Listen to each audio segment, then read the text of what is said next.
Hello everyone, welcome back to Navya kitchen. सर्दियों के मौसम के साथ आती हैं बहुत सारी बीमारियां, जैसे सर्दी, खांसी, जुकाम, सीने में जकड़न, ऐसी बहुत सारी बीमारियां जो हमारी इम्यूनिटी को वीक कर देती है। तो इन सब से बचने के लिए आज हम ले आए हैं रामबाण इलाज, जिसको हमने नाम दिया है अदरक तुलसी की कैंडी। तो चलिए शुरू करते हैं।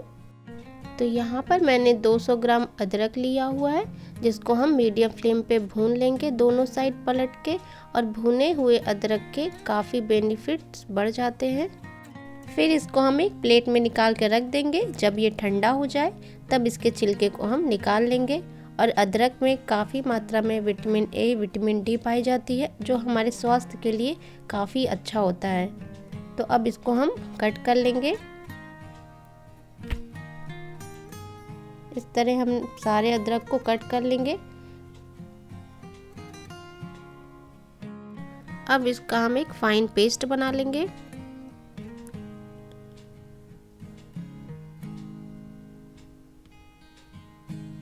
तो इस तरह यहाँ मैंने पेस्ट बना लिया है।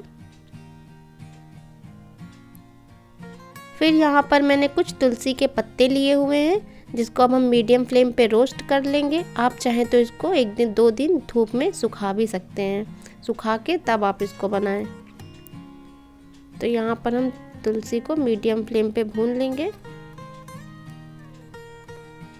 और तुलसी तो हमारी खांसी जुकाम के लिए बहुत ही फ़ायदेमंद होता है। तो यहाँ पर मैंने थोड़ी सी मेथी, ब्लैक पेपर, थोड़ा सा अजवाइन, और सबको हमें मीडियम फ्लेम पे भूनना है। और यहाँ पर मैंने थोड़े से बादाम लिए हैं, उसको भी मैंने मीडियम फ्लेम पे भून लिया। भूनने के बाद एक प्लेट में हम इसको ठंडा होने के लिए रख देंगे। इस तरह हम इसको फैला देंगे ताकि ये जल्दी ठंडा हो जाए। ठंडा होने के बाद यहाँ पर मैंने लौंग लिया है। अब इन सब का हम पेस्ट बना लेंगे। फिर उसी पैन में हम थोड़ा सा घी ऐड करेंगे।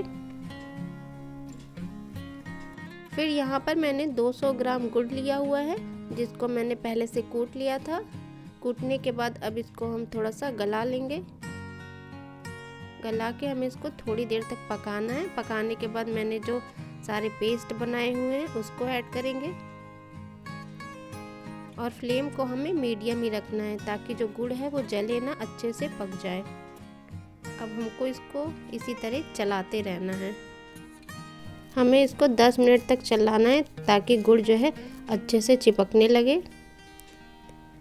फिर यहाँ पर हम 1 टेबलस्पून काला नमक ऐड करें हैं। और यहाँ पर एक प्लेट में इसको हम ठंडा होने के लिए रख देंगे। अब ये ठंडा हो चुका है, तो इसमें मैंने थोड़ा सा शुगर ऐड किया, जिसको मैंने पीस लिया हुआ था। तो यहाँ पर मैंने हाथ में घी लगाया हुआ है, ताकि जो हमारी कैंडी है वो चिपके ना। अब इस तरह मैंने यहाँ पर कैंडी बना लिया है। अब इसको हम पिसी हुई चीनी में कोट कर लेंगे। तो ये हमारी अदरक तुलसी की कैंडी बनके तैयार है। आप चाहें तो इस तरह भी खा सकते हैं बिना कैंडी बनाए। तो वीडियो पसंद आए तो लाइक करिए और चैनल को सब्सक्राइब करिए। तो मिलते हैं नेक्स्ट वीडियो के साथ, तब तक के लिए bye bye. Thanks for watching.